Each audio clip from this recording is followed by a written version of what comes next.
এক ছিল নীলডুমুর নামের একটি ছোট্ট গ্রাম। চারদিকে সবুজ ধানের ক্ষেত, মাঝখান দিয়ে একটি কাঁচা রাস্তা, আর রাস্তার ধারে দাঁড়িয়েছিল পুরনো একটি বটগাছ। এই গ্রামেই থাকত ছোট্ট ছেলে রিফাত। মন ভালো করা, হাসি আর সাহায্য করার অভ্যাস ছিল তার। গ্রামে একদিন হঠাৎ সমস্যা দেখা দিল। গ্রামের একমাত্র কুয়োর পানি শুকিয়ে গেল। সবাই ভয় পেল। পানি না থাকলে ফসল নষ্ট হবে, পশুরা কষ্ট পাবে, আর গ্রামের মানুষও বিপদে পড়বে।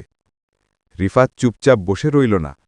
সে তার দাদার কথায় শুনেছিল বটগাছের নিচে নাকি অনেক বছর আগে একটি প্রাচীন পানি লাইন পুঁতে রাখা ছিল। রিফাত গ্রামের লোকদের নিয়ে বটগাছের কাছে খোঁড়াখুড়ি শুরু করল।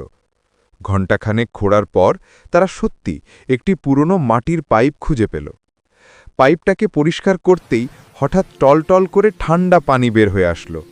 সবাই আনন্দে চিৎকার করে উঠল। গ্রামের মানুষ রিফাতকে ধন্যবাদ দিল।